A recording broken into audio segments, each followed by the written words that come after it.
வணக்கம் நண்பா. இன்னைக்கு நம்ம இந்த வீடியோல எது பத்தி பார்க்க போறோம் கேட்டீங்கன்னா, நம்ம தனுஷ் நடிச்சு அவரு டைரக்ட் பண்ண படம் இட்லி கடை எப்படி சொல்லிட்டு தான் பார்க்க போறோம். வாங்க வீடியோக்குள்ள போலாம். ஃபர்ஸ்ட் இந்த படத்தோட மிகப்பெரிய ஒரு பாசிட்டிவ் என்ன அப்படின்னு கேட்டீங்கன்னா ஆஸ் அ ரைட்டரா, ஆஸ் அ டைரக்டரா நம்ம தனுஷ் எந்த அளவுக்கு எக்ஸ்ப்ளோர் பண்ணியிருக்காரு அப்படின்ற அந்த ஒரு விஷயம் தான் பார்த்தீங்கன்னா இந்த படத்துல எனக்கு ரொம்பவே பிடிச்சிருந்துச்சு. காரணம் என்ன கேட்டீங்க அப்படின்னா இந்த படம் ஆரம்பிக்கிறதே பார்த்தீங்க அப்படின்னா ஒரு ரூரல் சம்பந்தப்பட்ட ஒரு விஷயம், ஒரு கிராமத்தில் சம்பந்தப்பட்ட ஒரு விஷயமா தான் காமிப்பாங்க. அது பார்த்தீங்கன்னா கொஞ்சம் பிற்காலத்துல இருக்கிற மாதிரி காமிச்சிருப்பாங்க. அதுல இருந்து பாத்தீங்க அப்படின்னா நம்ம படம் பாக்குற ஃபீலே பாத்தீங்கன்னா ஏதோ நம்ம ஒரு 10 வருஷம் 20 வருஷம் முன்னுக்கு போன மாதிரி அது ஆட்டோமேட்டிக்கா அந்த ஒரு ஃபீல் நம்மளுக்கு கொடுத்துருது. அந்த அளவுக்கு பாத்தீங்கன்னா நிறைய சீன்ஸ் பாத்தீங்கன்னா நமக்கு ப்ரெடிக்டபிளா தான் இருக்கும். இது இந்த மாதிரி தான் நடக்க போகுது, இந்த மாதிரி தான் நடக்க போகுதுன்னு சொல்லிட்டு நமக்கு தெரிஞ்சிடும். இதை நான் லேட்டரா நெகட்டிவ்ல சொல்றேன். பட் இருந்தாலுமே அது ஒரு ரூரல் சப்ஜெக்டா எடுத்துக்கிட்டு அது எந்த அளவுக்கு ரெஃப்ரெஷிங்கா ஒரு சூப்பரான ஒரு ட்ரீட்மெண்ட் கொடுக்க முடியுமோ அது பக்காவா பண்ணியிருக்காரு. நார்மலா ஒரு இட்லி கடைன்னு சொல்லிட்டு ஒரு இன்ட்ரோடக்ஷன் கொடுப்பாருங்க. ஆரம்பத்துல ஒரு இன்ட்ரோடக்ஷன் கொடுப்பாரு. அது பாத்தீங்கன்னா படம் ஃபுல்லா வந்துகிட்டே தான் இருக்கும். பட் எதுவுமே பாத்தீங்க அப்படின்னா நம்மளுக்கு என்னடா இது இவ்வளவு போட்டு திணிச்சுக்கிட்டு இருக்காங்களே அப்படின்னு எதுவுமே இல்லவே இல்லாம ஒரு கரெக்டான ஒரு ஈக்குவல் கொடுத்திருக்காரு. அதுவா இருக்கட்டும். அதுக்கப்புறம் பாத்தீங்க அப்படின்னா தனுஷ்க்கும் நித்யா மேனன் இருக்கிற அந்த லவ் கெமிஸ்ட்ரி சீனா இருக்கட்டும். அப்புறம் தனுஷ்னாவுக்கும் ஆச்சரியன் சாருக்கும் அப்பா சன் அந்த பாண்டிங்கா இருக்கட்டும். தனுஷ்னாவுக்கும் அவங்க அம்மாவுக்கும் இருக்கிற அந்த பாண்டிங்கா இருக்கட்டும். சுத்தி இருக்கிற மக்களுக்கு இருக்கிற பாண்டிங்கா இருக்கட்டும். எல்லாமே பாத்தீங்கன்னா அவ்வளவு சூப்பரா கன்வின்சிங்கா பண்ணிருக்காருங்க. இதெல்லாம் எப்படி பண்ணாரு அப்படின்றத சத்தியமா எனக்கு இப்ப வரைக்கும் ஐடியா இல்ல. அந்த அளவுக்கு பாத்தீங்கன்னா ஒவ்வொரு சீனுக்குமே பாத்தீங்கன்னா அந்த அளவுக்கு ஒரு சோல்ஃபுல்லா எழுதியிருக்காருன்னு சொல்லுவோம். எமோஷன் சீன்ஸ்லாம் அவ்வளவு சூப்பரா இருக்கு. எதுவுமே பாத்தீங்கன்னா என்னடா இது ரொம்ப போட்டு திணிக்கிறாங்களே எமோஷன் சீன்ஸ் அந்த மாதிரி எதுவுமே இல்லாம என்னடா இது ரொம்ப குறவா இருக்கே, ரொம்ப நல்லா பண்ணிருக்கலாமோ அப்படின்னு எதுவுமே இல்லாம எமோஷன் சீன்ஸ் தனுஷ் சார் நம்ம அடிச்சுக்கவே முடியாது. ரைட்டரா அதை நல்லா தெரிஞ்சுக்கிட்டு அந்த மனுஷன் கரெக்டா எழுதியிருக்காருன்னு சொல்லுவேன். அது இந்த படத்துல எனக்கு ரொம்ப ரொம்ப ஒரு பிடிச்ச விஷயமே. ரெண்டாவது பாத்தீங்கன்னா ஒரு லீட் ஆக்டர் வரும். லீட் ஆக்டர்னா நம்ம தனுஷ் தான். நான் அந்த ரைட்டரா டைரக்டரா அவர் பேசியிருந்தேன். இப்ப as ஆக்டரா நான் பேச போறேன் அப்படின்ட்டு அவரை பத்தி சொல்றதுக்கு எதுவுமே இல்லை. ஒரு ஆக்டரா பாத்தீங்கன்னா அவர் எழுதின ஸ்கிரிப்ட்ல எந்த அளவுக்கு கன்வின்சிங்கா நம்ம நடிக்க முடியுமோ அது சூப்பரா பக்காவா நடிச்சு கொடுத்துருக்காரு. எமோஷன் சீன்ஸ் அப்படின்னா நான் ஏற்கனவே சொன்ன மாதிரிதான் அவர் கண்ணை பார்த்தா நம்ம எமோஷன் சீன் நடக்குதா அவர் கண்ணை பார்த்தாலே நம்மளுக்கு இங்க ஆட்டோமேட்டிக்கா கண்ணுல தண்ணி வந்துடும். அந்த மாதிரி ஒரு ஆக்டர் தான் நம்ம தனுஷ் சார். அவரை பத்தி நம்ம சொல்லணும் அவசியம் இல்லை. அவர் பூந்து விளையாடி இருக்காருங்க, விசாரிச்சிருக்காரு, வேற மாதிரி பண்ணிருக்காரு. அவரா இருக்கட்டும். அதுக்கு அடுத்து பாத்தீங்கன்னா அருண் விஜயவா இருக்கட்டும், சத்யராஜா இருக்கட்டும், ராஜ்பிரீனா இருக்கட்டும், நித்யா மேனனா இருக்கட்டும், இன்னும் நிறைய பேர் சொல்லிக்கிட்டே போலாம். சமுத்திரகனியா இருக்கட்டும், நிறைய பேர் சொல்லிக்கிட்டே போலாம். எல்லாமே பாத்தீங்கன்னா இந்த படத்துல நிறைய ஒரு ஸ்கோப் இருக்குங்க. சும்மா வந்தோம் போனோம்னு எதுவுமே இல்லாம அவங்களுக்குன்னு தனியா ஒரு ஸ்கோப் கொடுத்து அவங்களுக்கும் ஒரு கரெக்டான ஓகே இந்த கதையில இவங்களுக்கு கண்டிப்பா ஒரு பங்கு இருக்கணும் அப்படின்ற கரெக்டா எழுதியிருக்காரு நம்ம தனுஷ்னா. அதுக்கேற்ற மாதிரி எல்லாத்தையும் விளையாட விட்டு வேடிக்கை பார்த்திருக்காரு. அந்த அளவுக்கு ஒரு நல்ல ஒரு ஒரு எல்லா ஆக்டருமே இந்த இந்த ஸ்கிரிப்ட்ல பயங்கரமா விளையாடி இருக்காங்க. தனுஷனை மட்டும் சொல்ல முடியாது, எல்லாருமே. நான் அருண் விஜயனா பாத்தீங்க அப்படின்னா பெர்ஃபெக்ட்டுங்க. அந்த கேரக்டருக்கு அவர் மட்டும்தான், வேற யாருமே எனக்கு கேட்ட இதை தாண்டி வேற யாராச்சும் போட்டாங்க அப்படின்னா கண்டிப்பா அந்த அளவுக்கு பெருசா அந்த கேரக்டர் வாழ்ந்திருக்க முடியாது. அருண் விஜயனா மட்டும்தான் அந்த கேரக்டருக்கு பெர்ஃபெக்டா இருக்கிறாரு. அதே மாதிரி பாத்தீங்க அப்படின்னா நம்ம தனுஷ்க்கு அப்பாவா பாத்தீங்க அப்படின்னா ராஜ்கிரண் சார். அவரை பத்தி நம்ம சொல்லணும் அவசியம் இல்லை. ஒரு கிராமத்து படம் அப்படின்னா இறங்கி மனுஷன் விளையாடுவாரு. அது அவர் பேசுறதா இருக்கட்டும், அவர் நார்மலா சாஃப்டா பேசிட்டு போவாரு. அதெல்லாம் பாத்தீங்கன்னா பயங்கரமா ஒரு தாக்கத்தை ஏற்படுத்திருங்க. அந்த அவருக்குன்னு தனியா ஒரு எமோஷன்ஸ் இருக்கட்டும். அதே மாதிரி அருண் விஜய் அப்பாவுக்கு சத்யராஜ்.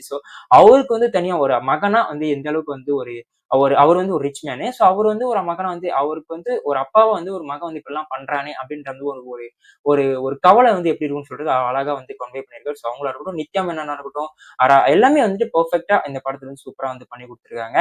அடுத்து பாத்தீங்கன்னா இந்த படத்தோட ஃபர்ஸ்ட் ஹாஃபோட ஸ்கிரீன் பிளே பாத்தீங்கன்னா அந்த அளவுக்கு ஒரு பெர்ஃபெக்டான ஒரு ஸ்ட்ராங்கான ஒரு எமோஷனல்ஸ் ஒரு ஃபர்ஸ்ட் ஹாஃப் அமைஞ்சிருச்சுன்னு தான் இந்த படத்தை நான் சொல்லுவேன். ஏன்னா அந்த அளவுக்கு பாத்தீங்கன்னா எதுவுமே போட்டு திணிக்காம எதுவுமே பண்ணாம ஒரு நம்ம நிறைய விஷயம் நம்ம படம் பார்த்து முடிச்சதுக்கு அப்புறம் நிறைய விஷயத்த கத்துக்கிற மாதிரி தான் இருக்கும். பட் எதுவுமே இந்த படம் பார்த்து முடிச்சதுக்கு அப்புறம் என்னடா போட்டு படத்துல நிறைய எக்கச்சக்கமா சொல்லி கொடுத்துட்டே இருக்காங்களே அப்படின்னு எதுவுமே இல்லாம, பாடம் நடத்திட்டு இருக்காங்களே அப்படின்னு எதுவுமே இல்லாம நம்ம படம் பார்த்து முடிச்சு வெளியே வரப்போ பார்த்தீங்கன்னா கண்டிப்பா நம்ம மனசுக்குள்ள நிறைய மிக்ஸ்ட் ஆஃப் எமோஷன்ஸ் அந்த மாதிரி இருக்கும். பிளஸ் நிறைய இந்த படத்து மூலியமா நம்ம கத்துக்கலாம். அந்த மாதிரியான ஒரு படத்தை தான் எடுத்து கொடுத்துருக்காரு. அது இந்த படத்தை எனக்கு ரொம்ப பிடிச்சிருந்தது. இந்த ஃபர்ஸ்ட் ஹாஃப் எல்லாம் பாத்தீங்கன்னா அழகா கொண்டு போயிருந்தாங்க. அந்த அளவுக்கு சோல்ஃபுல்லாவும் இருக்கட்டும், எல்லாமே அந்த அளவுக்கு பெர்ஃபெக்டா சூப்பரா பண்ணியிருந்தாங்க. அது இந்த படத்தை எனக்கு ரொம்ப பிடிச்சிருந்துச்சு. இதெல்லாம் தாண்டி இந்த படத்துல இன்னொரு ஹீரோ இருக்காரு. அதுதான் நம்ம ஜி பிரகாஷ் அண்ணா. அவரு பாத்தீங்கன்னா இந்த படத்தோட ஆல்பமே பாத்தீங்கன்னா மிகப்பெரிய ஒரு ஹிட் கொடுத்துருச்சு. ஏன்னா இந்த படத்தோட ஆல்பம் பாத்தீங்கன்னா நிறைய சோசியல் மீடியாலாம் யூஸ் பண்ணிருக்க மாட்டாங்க. ஐஜிலியா இருக்கட்டும், நிறைய டிக்டாக்ல இருக்கட்டும், எதுவுமே யூஸ் பண்ணிருக்க மாட்டாங்க. ஆனா அது மாதிரி யூஸ் பண்ணாம இருந்ததுதான் இந்த படத்துக்கு ஒரு மிகப்பெரிய ஒரு ப்ளஸ் பாயிண்ட்னே சொல்லுவேன். ஏன்னா அந்த அளவுக்கு இந்த படத்துக்கு என்ன தேவையோ அது வந்து சூப்பரா வந்து இந்த படத்தோட சாங்ஸ் வந்து மிரட்டி விட்டுருக்காரு. ஸோ உண்மையா சொன்னா என்ஜாமி தந்தானே இருக்கட்டும், இன்னும் சுகமா இருக்கட்டும், ஸோ அந்த பாட்டு வெளியானதுன்னு இப்போ வரைக்கும் நான் லூப் மோட்ல கேட்டுட்டு இருக்கேன். ஸோ அந்த அளவுக்கு பாத்தீங்கன்னா எனக்கு அந்த பாட்டு ரொம்ப பிடிக்கும். அது நான் தியேட்டர்ல வந்து பாக்குறப்போ பாத்தீங்கன்னா ஸ்கிரீன்ல பாக்குறப்போ அந்த அளவுக்கு சூப்பரா இருக்கு. எஸ்பெஷலி இந்த என்ஜாமி தந்தானே சாங்ல பாத்தீங்கன்னா வேற மாதிரி வந்து பண்ணியிருந்தாரு. ஸோ சாங்ஸை தவிர்த்து பேக்ரவுண்ட் ஸ்கோர்ல பாத்தீங்கன்னா வந்துட்டு மனுஷன் வந்துட்டு அதுல வேற மாதிரி வந்து பண்ணியிருக்காரு. ஸோ தனுஷ்னா நான் தான் பண்ணுவேன்டா அப்படின்ற மாதிரி வந்து இறங்கி வந்து சம்பவம் பண்ணியிருக்காரு அந்த மனுஷன்.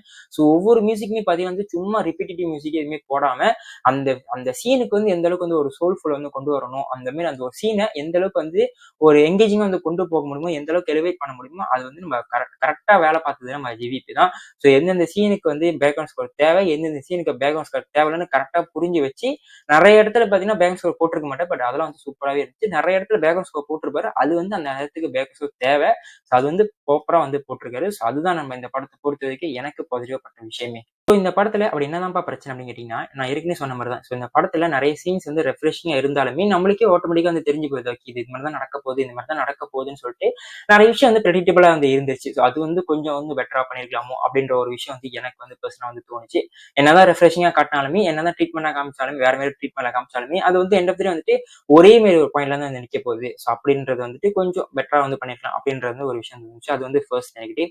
ரெண்டாவது அப்படின்னு கேட்டீங்கன்னா வந்துட்டு ஃபர்ஸ்ட் ஹாஃப் வந்து பயங்கர ஒரு ஸ்ட்ராங்கா வந்து கொண்டு போயிருந்தேன். பட் செகண்ட் ஹாஃப் பொறுத்த வரைக்கும் பாத்தீங்கன்னா வந்து செகண்ட் ஹாஃப் படம் ஆரம்பிச்சு செகண்ட் ஹாஃப் ஆரம்பிச்சது பாத்தீங்க அப்படின்னா வந்துட்டு படத்தோட ஸ்டோரி வந்து அங்கிருந்து மூவே ஆகல. அந்த இன்டிமேஷன் படம் வந்து ஃபுல்லா முடிஞ்சு போச்சு. ஸோ செகண்ட் ஹாஃப் பாத்தீங்க அப்படின்னா வந்து அந்த அளவுக்கு பெருசா வந்து கதைகளை வந்து ஃபோக்கஸ் பண்ணாம நார்மலா ஒரு usual template rich man versus poor man அந்த மாதிரியான ஒரு கான்செப்டை கொண்டு வந்து பண்ணது வந்து எனக்கு கொஞ்சம் என்னடா இது ரொம்ப ப்ரெடிக்டபிளா போச்சு. பிளஸ் வந்து அந்த செகண்ட் ஹாஃபே பாத்தீங்கன்னா வந்துட்டு கொஞ்சம் ஸ்லோவா போற மாதிரி அந்த ஃபர்ஸ்ட் ஹாஃப் பாத்தீங்கன்னா ஸ்லோவா தான் இருக்கும். பட் இருந்தாலும் அது வந்து பக்காவான ஒரு எங்கேஜிங் ஃபேக்டரா வந்து கொண்டு போயிருப்பாங்க. பட் அந்த எங்கேஜிங் ஃபேக்டர் பாத்தீங்கன்னா செகண்ட் ஹாஃப் வந்து கொஞ்சம் வந்து ஒரு பிரச்சனையா வந்து போயிடுச்சு. ஸோ அது வந்து செகண்ட் நெகட்டிவ்னே சொல்லுவேன். மூணாவது பாத்தீங்க அப்படின்னா வந்துட்டு அது வந்து நம்ம அந்த படம் ஃபர்ஸ்ட் ஹாஃப்லேயே பாத்தீங்க அப்படின்னா வந்து தனுஷே வந்து நம்ம சத்யராஜ் வந்து ஒரு விஷயத்த சொல்லுவாரு. நம்ம அருண் விஜய் பத்தி ஒரு விஷயத்த சொல்லுவாரு.